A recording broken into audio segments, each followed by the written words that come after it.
Aaron, it really seemed like Rodon was cruising there early in that fourth inning, hit a wall. What were you seeing from him in that fourth that really... Yeah, I mean, his stuff was excellent, obviously, tonight. And then, really got Salvi leading off the inning. He was the first kind of guy that felt like he got behind. I thought he was pounding the strike zone with really good stuff all night. He falls behind him, and then from there started making some mistakes, especially with his secondary, just in the heart of the plate. It looked like Salvi jumped him. Gurriel, 2-strike hit. He's able to get Massey, and then he gets ahead of Pham and looked like he hung a breaking ball to him that he shot to the right center, gets Renfroe, and then can't put away Hampson. So just a tough inning where his command got away from him, especially some of the secondary, because stuff-wise, he was excellent tonight, but then all of a sudden just a little scattered there. Is it kind of a little perplexing to you how quickly it happens with him sometimes? I don't know. I mean, I don't know if that was, in line with a lot of outings he's had this year. I mean, he's had a handful of outings where he's struggled, but I don't think it's necessarily looked like that either. Usually when he's got it working, he continues. And, obviously in the playoffs you have a shorter leash to not be able to really work through things. So, just really some mistakes, especially with some 2 strikes there. Other questions for Aaron? We'll go to Brendan, standing on your right. Aaron, just how crucial would it be to win Game 3? We got to win 2 more, so I mean, as crucial as that. So I mean, it's playoffs. Every day is crucial. So hopefully we regroup tomorrow and go take care of Game 3. That's the next thing in front of us. And just what have you seen all year from your team in terms of bouncing back after? Great. Times. I think that's been a hallmark of our success, especially after some difficult ones where, we've had a win or lost something late or just a tough gut punch. These guys are really confident and understandably so, and we'll be ready to go in Game 3. Go to Andy, standing on your right. There's obviously always a lot of pressure that comes with being the Yankees this time of year. Do you ever see that pressure, or is that pressure ever at risk of affecting the quality of people's at-bats? I mean, that's what everyone deals with in the playoffs. It's not just us. That's playoff baseball. It's the heat's turned up, and you got to be able to slow things down a little bit. Again, I thought tonight we took a lot of tough at bats again. Kind of in line with last night. Reagan's is really tough. We knocked him out of there after 4 just because we're patient and having quality at bats.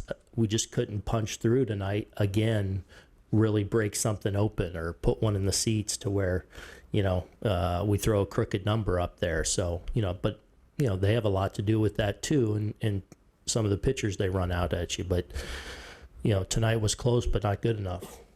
Go to Chris in the second row on your left.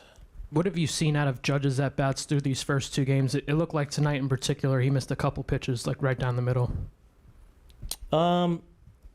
Which at-bat? The Zerpa at-bat, he had 2 sinkers, like right down the plate.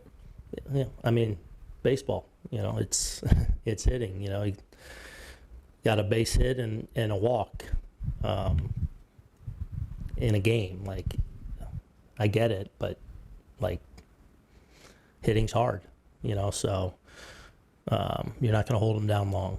Do you feel like you've missed a couple of opportunities to cash in with just the amount of traffic that you guys have had through 2? Yeah, that's what we were just talking about. I mean, that's been, let's keep it in. We scored 6 runs last night. Tonight, 2. Had more opportunities to really make it a really big offensive night. Weren't able to do that. Part of that is, we're going up against one of the better pitchers in the league tonight. We made it tough on him, gave ourselves a chance, but couldn't break through with their bullpen. But that's where, we got to punch through. Especially if they're going to, keep the ball in the ballpark against you, you got to take advantage of opportunities when you get them. The good thing is we're giving ourselves those opportunities. So hopefully the more we can do that, we can break one open at some point. Got Randy up front on your left.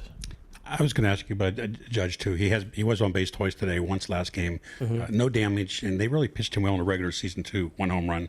Is this just good pitching? Is it small sample size, or I know that you'd say that nothing ever gets in his head. What's your thoughts on how they've pitched him this year? Yeah, I mean, they can pitch. You know, Walker's a tough matchup. You know, Reagan's another tough matchup.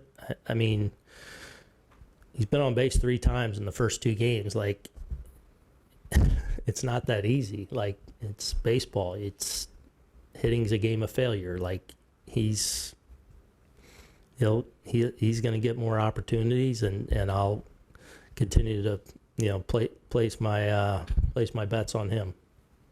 Ron up front, you're right. What did you say to Birdie when he got back to the dugout after the Melendez double play?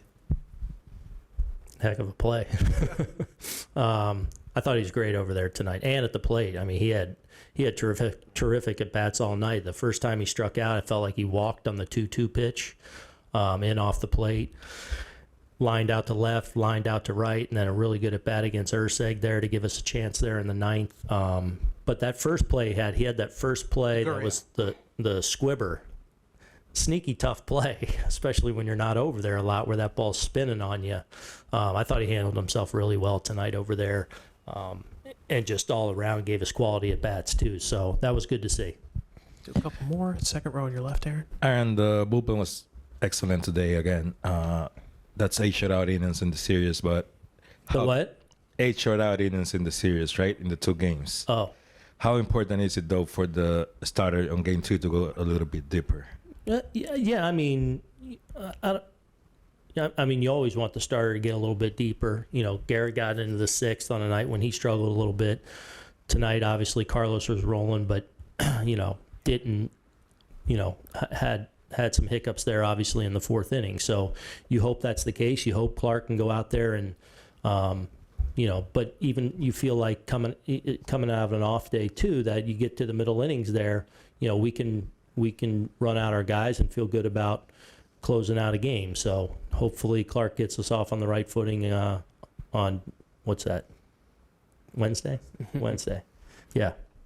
We'll go to the 4th row on the left. Yeah, on the Hampson hit, it looked like Jazz was out of position there on the relay. Is that what you saw? Yeah. And do you think what do you think the impact was of that on the inning? Well, I mean, it allowed the guy to get second there. Now you don't know if we're going to cut it or not because you're listening. Is there a play at the plate? But that's a play where he's got to be in the cut position, and that's one of the things that I worry about. Like with some of our guys that are new to first base or new to third base, like. For me, played third base all my life. It's just instinctive that you flow there. Those are the little things that have to become instinctive, and that's kind of where the work in progress comes a little bit. But yeah, he's got to be in that cut position. One last one for Aaron. All right, Aaron, thanks so much. Appreciate it.